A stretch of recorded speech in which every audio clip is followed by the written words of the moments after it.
जानिए सूक्ष्म एवं स्थूल जगत के रहस्य को। अक्सर देखा जाता है कि धर्म एवं ईश्वर के विषय में गिने चुने व्यक्तियों को छोड़कर बाकी सभी मनुष्य अंधविश्वास से ग्रस्त होते हैं। प्रस्तुत लेख में अत्यंत संक्षिप्त, सरल एवं क्रमबद्ध तरीके से धर्म के वास्तविक स्वरूप को समझाने का प्रयास किया गया है। 1. ब्रह्मांड। 2. स्थूल जगत। 3. सूक्ष्म जगत। 4. ज्ञान। 5. मनुष्य की आध्यात्मिक संरचना। 6. मनुष्य पर सूक्ष्म जगत का प्रभाव। 7. विज्ञान एवं आध्यात्म में अंतर। 8. सूक्ष्म जगत में प्रवेश करने का तरीका। 9. ध्यान। 10. निष्काम एवं सकाम साधनाएं। ब्रह्मांड। हमारे ब्रह्मांड का मुख्य घटक द्रव्य है। इसे हम 2 भागों में बांट सकते हैं, एक सूक्ष्म, 2 स्थूल। द्रव्य सूक्ष्म रूप में रहता है, जबकि पृथ्वी सहित अन्य ग्रहों एवं उपग्रहों पर सारा द्रव्य स्थूल रूप में रहता है। हमारा सारा ब्रह्मांड गतिशील एवं परिवर्तनशील है। हम देखते हैं कि यहाँ प्रत्येक जीव एवं वनस्पति का जन्म होता है एवं उसका जीवन काल पूरा होने पर मृत्यु होती है। इसी प्रकार निर्जीव पदार्थ बनते एवं नष्ट होते रहते हैं, परंतु वास्तविकता यह नहीं है। यहाँ न किसी का जन्म होता है, न किसी की मृत्यु होती है। यहाँ सिर्फ द्रव्य का रूप परिवर्तन होता है। इसी को हम जन्म मृत्यु का नाम दे देते हैं। इसलिए इस संसार को मायावी जगत या नश्वर जगत भी कहते हैं। यह द्रव्य ईश्वर से लेकर स्थूल पदार्थों तक अपना रूप परिवर्तन करने में सक्षम होता है। सूक्ष्म द्रव्य जैसे प्रकाश, तरंग, शब्द, विचार, मन आदि, स्थूल पदार्थ जैसे सजीव, निर्जीव, ग्रह, उपग्रह आदि सब इसी द्रव्य से उत्पन्न होते हैं एवं इसी द्रव्य में लीन होते हैं। स्वयं ब्रह्मांड भी इससे अछूता नहीं है। इसका भी जन्म एवं मृत्यु होती है। हमारा सूर्य अपने अंतिम समय में फैलने लगता है एवं अपने सभी ग्रहों को भस्म कर अपने में लीन कर लेता है। इसके बाद इसका ठंडा होना एवं सिकुड़ना शुरू होता है। अंत में यह ब्लैक होल एक कृष्ण विवर में बदल जाता है, जिसमें कि असीमित गुरुत्वाकर्षण होता है, इतना कि यहाँ से कोई तरंग या प्रकाश भी परावर्तित नहीं हो सकता, अतः इन्हें किसी प्रकार देखा नहीं जा सकता।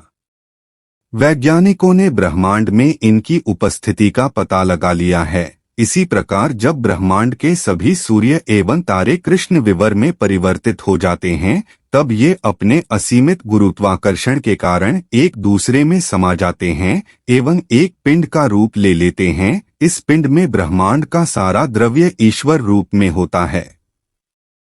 इतने अधिक दबाव पर द्रव्य परमाणु या अन्य किसी रूप में नहीं रह सकता। इसी को जगत का ईश्वर में लीन होना कहते हैं। जब इस पिंड का संपीड़न अपने चरम बिंदु पर पहुंचता है, तब इसमें महाविस्फोट होता है। इस महाविस्फोट के कारण ब्रह्मांड असंख्य वर्षों तक फैलता रहता है। स्थूल जगत। स्थूल जगत का सबसे सूक्ष्मतम रूप परमाणु होता है। इस पृथ्वी में इनकी मात्रा सीमित है, न तो इन्हें पैदा किया जा सकता है, न ही इन्हें नष्ट किया जा सकता है। अब तक पृथ्वी पर 105 विभिन्न गुण धर्म वाले परमाणु खोजे गए हैं। इनका गुण धर्म इनके भीतर स्थित प्रोटॉन, न्यूट्रॉन एवं इलेक्ट्रॉन की संख्या के ऊपर निर्भर करता है। इनकी संरचना हमारे सौर जगत के समान होती है। जिस प्रकार सूर्य के चारों ओर ग्रह निश्चित दूरी पर रहकर अपनी कक्षा में घूमते हुए सूर्य का चक्कर लगाते रहते हैं, ठीक उसी प्रकार परमाणु के भीतर नाभिकीय केंद्र के चारों ओर इलेक्ट्रॉन अपनी कक्षा में घूमते हुए नाभिक का चक्कर लगाते रहते हैं। विज्ञान की भाषा में इन्हें तत्व कहते हैं, जैसे हाइड्रोजन, ऑक्सीजन, लोहा, सोना, तांबा, पारा आदि। हाइड्रोजन परमाणु में एक प्रोटॉन, एक न्यूट्रॉन एवं एक इलेक्ट्रॉन होता है। इसी प्रकार ऑक्सीजन परमाणु में प्रत्येक की संख्या 8, लोहा में 26 एवं सोना में 79 होती है। यदि लोहा में इनकी संख्या 79 हो जाए तो यह लोहा न रहकर सोना बन जाएगा, परंतु ऐसा करना अभी विज्ञान के लिए संभव नहीं है। पृथ्वी पर हम जो भी सजीव एवं निर्जीव वस्तुएं देखते हैं, ये सब इन्हीं परमाणुओं के मेल से बनती हैं। हमारा शरीर भी इन्हीं परमाणुओं के मेल से बनता है। वायु, जल, जीव, वनस्पति एवं पूरी पृथ्वी सभी कुछ इन परमाणुओं के मेल से ही बना होता है। पृथ्वी पर चाहे जितने जीव एवं वनस्पति पैदा होकर वृद्धि करते रहें, इससे पृथ्वी के भार में कोई फर्क नहीं पड़ता, क्योंकि ये सारे जीव एवं वनस्पति सारा द्रव्य पृथ्वी से ही प्राप्त करते हैं। सारे जीव एवं वनस्पति अपने जीवन काल में आवश्यक आहार, भोजन, जल एवं वायु भी पृथ्वी से ही प्राप्त करते हैं। मनुष्य को सुख एवं वैभव के साधन भी पृथ्वी से ही प्राप्त होते हैं। सिर्फ जीवनी शक्ति हमें सूर्य से प्राप्त होती है एवं जीव की मृत्यु के बाद सब पृथ्वी में ही मिल जाते हैं। इसलिए धर्म ग्रंथों में पृथ्वी को माता एवं सूर्य को पिता का दर्जा दिया गया है। स्थूल जगत के सभी तत्वों की 3 अवस्थाएं होती हैं, 1 ठोस, 2 द्रव, 3 वायु रूप। स्थूल जगत में द्रव्य के ठोस, द्रव एवं वायु रूप में प्रत्येक अवस्था के निम्नतम एवं उच्चतम स्तर होते हैं। जैसे हम लोहे को गर्म करते हैं तब यह मुलायम होता जाता है एवं अंत में द्रव रूप में बदल जाता है और अधिक गर्म करने पर पतला होकर वायु रूप में बदल जाता है। हम एक समय में द्रव्य की एक ही अवस्था को देख सकते हैं, अर्थात जब लोहा ठोस रूप में रहता है तब इसके द्रव एवं वायु रूप को नहीं देख सकते एवं जब वायु रूप में होता है तब ठोस एवं द्रव रूप को नहीं देखा जा सकता। हमारे नेत्र स्थूल जगत के लगभग 40% भाग को ही देख पाते हैं। आठ परमाणुओं को हम खाली आंखों से नहीं देख सकते, परंतु शक्तिशाली सूक्ष्मदर्शी यंत्र से इन्हें देखा जा सकता है। सूक्ष्म जगत। सूक्ष्म जगत को समझने से पहले ईश्वर तत्व को समझ लें। जिस प्रकार स्थूल जगत का सूक्ष्मतम रूप परमाणु होता है, उसी प्रकार सूक्ष्म जगत का सूक्ष्मतम रूप ईश्वर होता है, अर्थात ईश्वर सारे ब्रह्म। ऑक्सीजन से समझ सकते हैं। पृथ्वी पर ऑक्सीजन के गुणधर्म वाला एक ही तत्व है। इसका मतलब यह नहीं कि पृथ्वी पर ऑक्सीजन का एक ही परमाणु है। ऑक्सीजन तो सारे वायुमंडल में व्याप्त है। इसके बिना कोई प्राणी 10 मिनट भी जीवित नहीं रह सकता। इसी प्रकार ईश्वर सारे ब्रह्मांड में व्याप्त है। इसके बिना कुछ भी संभव नहीं। इसलिए कहा जाता है कि ईश्वर की मर्जी के बिना पत्ता भी नहीं हिल सकता। ऑक्सीजन एवं हाइड्रोजन के संयोग से जल बनता है। जल को देखकर हम यह नहीं कह सकते कि इसमें ऑक्सीजन या हाइड्रोजन नहीं है। इसी प्रकार सारे ब्रह्मांड में जो भी द्रव्य जिस रूप में है, सभी में ईश्वर व्याप्त है। इसीलिए ईश्वर को सर्वव्यापी कहा गया है। परमाणु नाभिक के केंद्र में भी ईश्वर स्थित होता है। इसके चारों ओर एक प्रभामंडल होता है जिसे ज्ञान का प्रकाश कहते हैं। इसके बाद अन्य कण स्थित होते हैं। परमाणु का सबसे बाहरी कण इलेक्ट्रॉन होता है, जो ज्ञान के प्रकाश से प्रेरणा प्राप्त कर समस्त स्थूल जगत की रचना करता है एवं नष्ट करता है। स्थूल जगत की किसी भी सजीव एवं निर्जीव वस्तु के बनने एवं नष्ट होने में इस कण की प्रमुख भूमिका होती है। यह स्वतंत्र अवस्था में भी रहता है। विज्ञान ने इस कण पर नियंत्रण प्राप्त कर आज इस युग को इलेक्ट्रॉनिक युग में बदल दिया है। परमाणु में ईश्वर की खोज के लिए भी वैज्ञानिक प्रयोग जारी हैं। सूक्ष्म एवं स्थूल जगत को एक क्रमशः चेतन एवं जड़ भी कहा जाता है। चेतन द्रव्य ज्ञान युक्त होता है एवं जड़ में ज्ञान नहीं होता। जड़ उसे कहते हैं जिसका रूप बदलता रहता है या जन्म मृत्यु होती है, चाहे वह सजीव हो या निर्जीव। चेतन उसे कहते हैं जिसका रूप नहीं बदलता एवं जो जन्म मृत्यु से मुक्त होता है। स्थूल जगत समय की सीमा से बंधा होता है, परंतु सूक्ष्म जगत के लिए समय की कोई सीमा नहीं होती। जिस प्रकार स्थूल जगत में द्रव्य की 3 अवस्थाएं होती हैं, इसी प्रकार सूक्ष्म जगत में भी द्रव्य की 3 अवस्थाएं होती हैं। 1 सत, 2 रज, 3 तम। सूक्ष्म जगत का सारा द्रव्य तरंग रूप में होता है। हम सूक्ष्म जगत की एक चीज प्रकाश को ही देख पाते हैं। खाली आंखों से हम प्रकाश का भी 30% भाग ही देख पाते हैं। सूक्ष्म जगत स्थूल जगत की तुलना में बहुत ही अधिक विशाल एवं शक्तिशाली होता है, क्योंकि हमारे ब्रह्मांड में सूर्य, तारों, ग्रहों, उपग्रहों के बीच जो भी खाली स्थान है, जिसे हम अंतरिक्ष कहते हैं, सभी में सूक्ष्म तरंगे प्रवाहित होती रहती हैं। सभी स्थूल पदार्थों में, हमारे शरीर में एवं परमाणुओं की कक्षा के भीतर जो भी खाली स्थान रहता है, उसमें भी ये तरंगे विद्यमान रहती हैं। द्रव्य की ठोस, द्रव एवं वायु रूप अवस्था को जड़ तथा सत, रज एवं तम अवस्था को चेतन कहते हैं।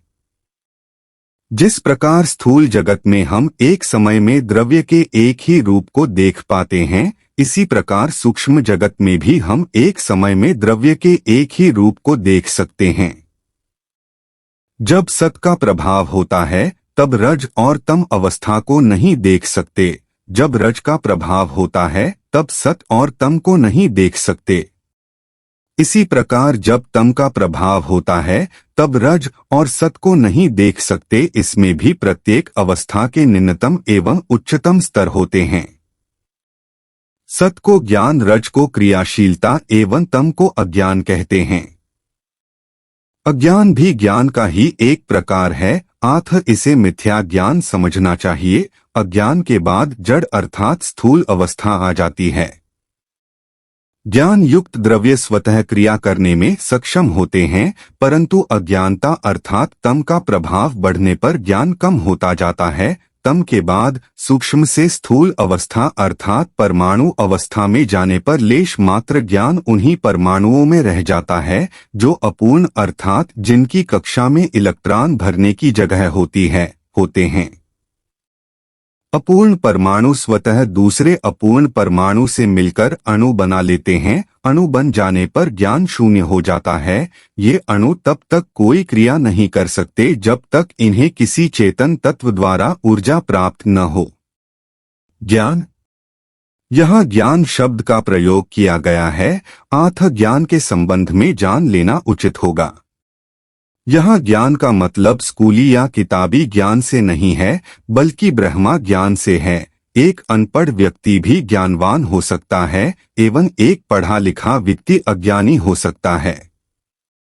पढ़ना लिखना एक कला है एवं ज्ञान ईश्वरीय चेतना है। ज्ञान मनुष्य की खोज नहीं है। मानव जाति का विनाश हो जाने पर भी ज्ञान का विनाश नहीं हो सकता। जब तक ईश्वर है एवं ब्रह्मांड है, तब तक ज्ञान भी रहेगा। ज्ञान दो प्रकार का होता है, एक यथार्थ ज्ञान, दो मिथ्या ज्ञान। यथार्थ ज्ञान को ज्ञान शब्द से एवं मिथ्या ज्ञान को अज्ञान शब्द से संबोधित करते हैं। यथार्थ ज्ञान की प्राप्ति मनुष्य को ध्यानावस्था में ही होती है। अज्ञान के प्रभाव से मनुष्य अनित्य में नित्य, दुख में सुख, अपवित्र में पवित्र एवं अनात्मा में आत्मा समझता है। अर्थात अज्ञान के प्रभाव से मनुष्य जन को ही चेतन समझता है। मनुष्य की आध्यात्मिक संरचना। मनुष्य के ऊपर सूक्ष्म तथा स्थूल के प्रभाव को समझने से पहले मनुष्य की आध्यात्मिक संरचना को समझ लें। धर्म ग्रंथों में लिखा है कि मनुष्य का शरीर पंच तत्वों पृथ्वी, जल, अग्नि, वायु एवं आकाश से बना हुआ है। यहाँ पृथ्वी का मतलब ठोस, जल का द्रव, अग्नि का ऊर्जा, वायु का वायु रूप, आकाश का सूक्ष्म रूप है। पृथ्वी का गुणगंध, जल का रस, अग्नि का रूप, वायु का स्पर्श एवं आकाश का शब्द कंपन है। इन्हीं गुणों के आधार पर मनुष्य के शरीर में क्रमशः 5 ज्ञानेंद्रियां होती है। 1 घ्राण अर्थात नाक, 2 रसना अर्थात जीभ, 3 नेत्र, 4 त्वचा, 5 श्रोत अर्थात कान। सूक्ष्म से स्थूल की ओर चलने पर मनुष्य के शरीर को निम्न 8 भागों में बांटा गया है। 1 परमात्मा अर्थात ईश्वर, 2 आत्मा, 3 मन, 4 बुद्धि, 5 प्राण, 6 वायु रूप, 7 द्रव रूप अर्थात जल, रस, रक्त आदि, 8 ठोस रूप अर्थात मांस, हड्डी आदि। क्रमांक 1 से 5 तक सूक्ष्म शरीर एवं 6 से 8 तक स्थूल शरीर या परमाणुमय शरीर कहलाता है। उपरोक्त क्रमांक 1 से 8 तक के कार्य इस प्रकार हैं। 1. ईश्वर किसी क्रिया में लिप्त नहीं होता, वह सिर्फ दृष्टा होता है, परंतु उसके बिना कुछ संभव नहीं। 2. आत्मा शरीर में ज्ञान स्वरूप होती है एवं मनुष्य इंद्रियों द्वारा किए गए कर्मों का फल भोगती है। 3. मन मनुष्य के शरीर में सबसे महत्वपूर्ण चीज है, इसका काम जानना है एवं यह आत्मा तथा बुद्धि के बीच सेतु का काम करता है। गीता में भगवान श्री कृष्ण ने कहा है कि मन एवं मनुष्याणा कारण बंधमोक्षोह, अर्थात मनुष्य के शरीर में मन ही बंधन एवं मोक्ष का कारण है। मनुष्य के शरीर में मन एक ऐसा मुकाम है जहां से दो रास्ते विपरीत दिशाओं में जाते हैं, एक मोक्ष की ओर ले जाता है, दूसरा बंधन की ओर। मोक्ष एवं बंधन को क्रमशः योग एवं भोग, ज्ञान एवं अज्ञान, सुख एवं दुख भी कह सकते हैं। 4. बुद्धि मनुष्य के मस्तिष्क को संचालित करती है, इसका कार्य निर्णय करना एवं कर्मेंद्रियों को कार्य करने हेतु प्रेरित करना है। जब मन किसी कार्य को करने की इच्छा करता है, तब बुद्धि हमारे शरीर की सुरक्षा एवं प्रकृति के नियमों को ध्यान में रखते हुए निर्णय करती है कि इच्छित कार्य करने योग्य है या नहीं। इसी आधार पर यह कर्मेंद्रियों को कार्य करने के लिए प्रेरित करती है। शरीर में मन एवं बुद्धि का द्वंद्व हमेशा चलता रहता है। इस द्वंद्व में यदि मन का पलड़ा भारी होता है, तब मनुष्य अपराध की ओर या प्रकृति से विपरीत कार्यों की ओर मुड़ जाता है। यदि बुद्धि का पलड़ा भारी होता है, तब शरीर में तनाव एवं चिंता उत्पन्न होती है तथा मनुष्य धीरे धीरे रोगी बन जाता है, असाध्य क्रॉनिक रोगों का। इसके अलावा कोई दूसरा कारण नहीं होता। इसी आधार पर होम्योपैथी में मन का इलाज किया जाता है, न कि रोग का। निरोग रहने के लिए शरीर में मन एवं बुद्धि का संतुलन आवश्यक है। 5. प्राण, इसे जीवनी शक्ति भी कहते हैं। इसका कार्य सारे शरीर में एवं सूक्ष्म नाड़ियों में वायु प्रवाह को नियंत्रित करना तथा सूक्ष्म ऊर्जा प्रदान कर शरीर को क्रियाशील रखना है। प्राण के निकल जाने पर शरीर मृत हो जाता है एवं प्राण के कमजोर होने पर शरीर कमजोर होता जाता है तथा बीमारियों से लड़ने की शक्ति समाप्त होने लगती है। मनुष्य के शरीर 5 महाप्राण एवं 5 लघु प्राण होते हैं। महाप्राण को ओजस एवं लघु प्राण को रेतस कहते हैं। प्राणायाम हमें प्राणों पर नियंत्रण रखने की विधि सिखाता है, क्योंकि प्राणों के ऊपर ही शरीर की क्रियाशीलता निर्भर करती है। 6. वायु से शरीर ऑक्सीजन प्राप्त करता है, जिससे शरीर में होने वाली रासायनिक क्रियाओं के लिए ऊर्जा प्राप्त होती है। 7. द्रव, इसका कार्य शरीर से आवश्यक तत्वों को ग्रहण करना एवं अशुद्ध एवं अनावश्यक तत्वों को शरीर से बाहर निकालना है।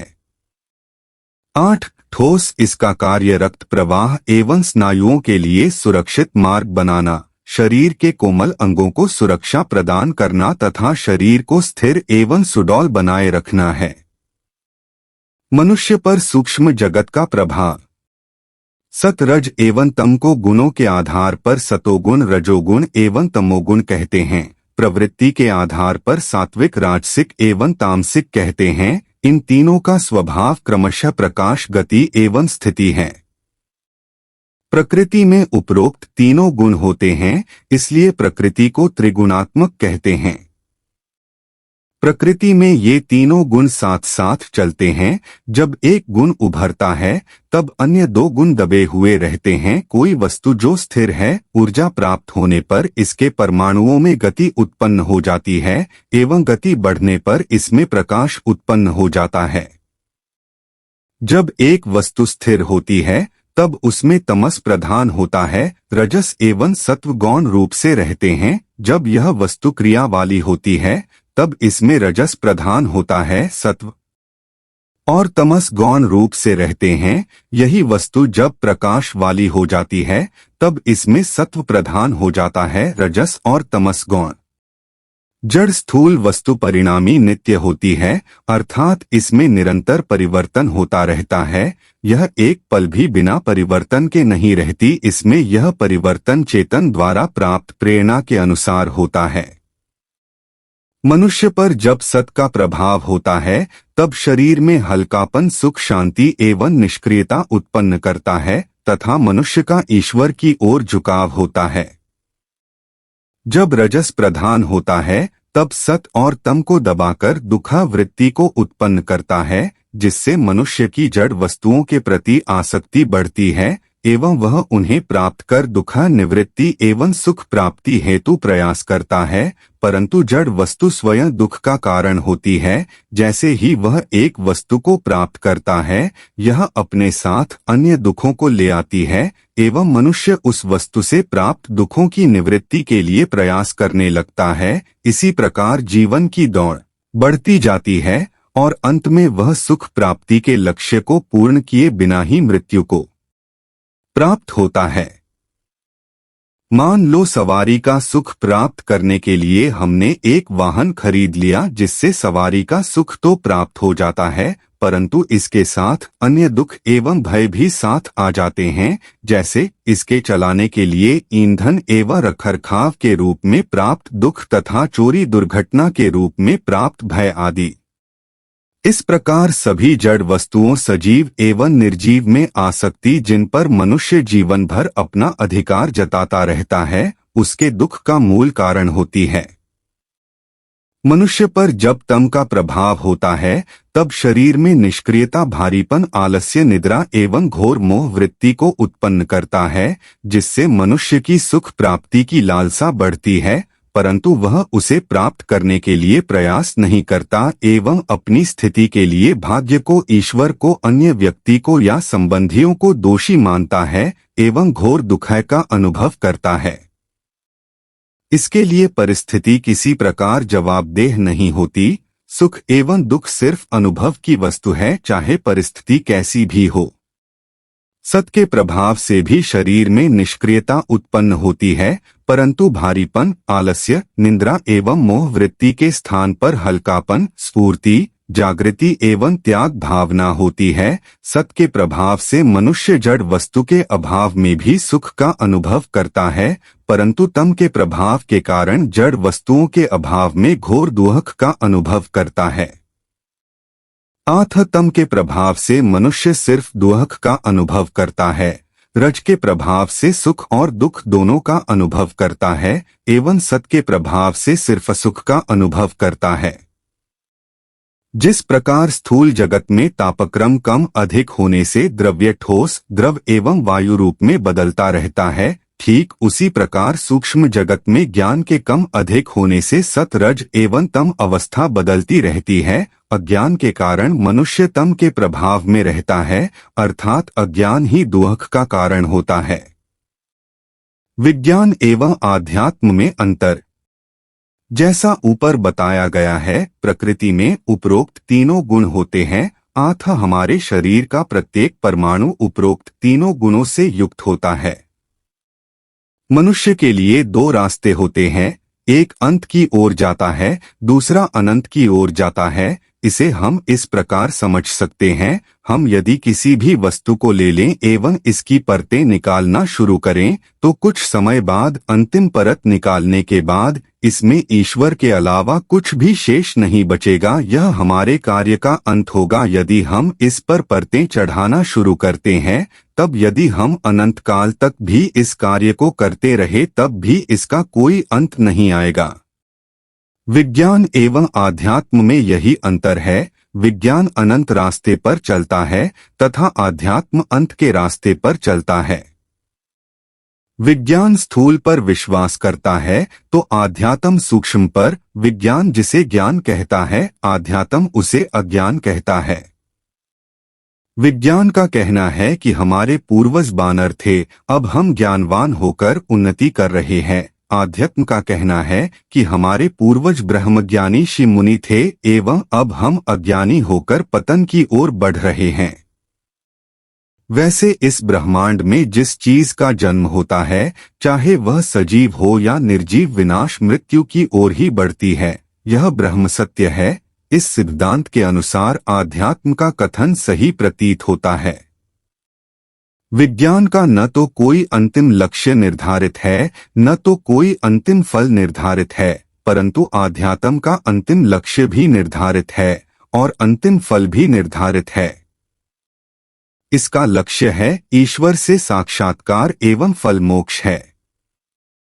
विज्ञान का अंतिम परिणाम यही हो सकता है कि थककर या किसी गड्ढे में गिरकर विनाश। इसी तथ्य को समझकर हमारे ब्रह्मज्ञानी पूर्वजों ने अंत के रास्ते को चुना, क्योंकि अनंत के रास्ते पर चलकर जीव अनंत काल तक विभिन्न योनियों में जन्म लेता हुआ दुख निवृत्ति के लिए ही प्रयास करता रहेगा तथा अंत के रास्ते पर चलकर मोक्ष प्राप्त कर ईश्वर में लीन होकर जन्म मृत्यु से छुटकारा प्राप्त कर लेगा। सूक्ष्म जगत में प्रवेश करने का तरीका। मनुष्य की ज्ञानेंद्रियां दो प्रकार से काम करती हैं, एक अंतमुखी होकर दूसरा बहिर्मुखी होकर, परंतु साधारण अवस्था में मनुष्य को यह ज्ञान नहीं हो पाता कि उसकी ज्ञानेंद्रियां अंतमुखी होकर भी काम करती हैं।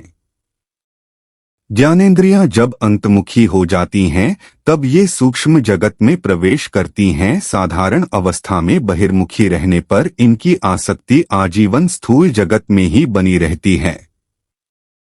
ईश्वर ने इस प्रकार की व्यवस्था सिर्फ मनुष्य के शरीर में ही की है, अन्य किसी प्राणी में नहीं। अतः मनुष्य योनि में ही मोक्ष प्राप्त किया जा सकता है, अन्य किसी योनि में नहीं। ज्ञानेंद्रियों को अंतर्मुखी बनाने के लिए साधना व अभ्यास की आवश्यकता होती है। साधना दो प्रकार की होती है, एक निष्काम साधना, दो सकाम साधना। निष्काम साधना का उद्देश्य सिर्फ ईश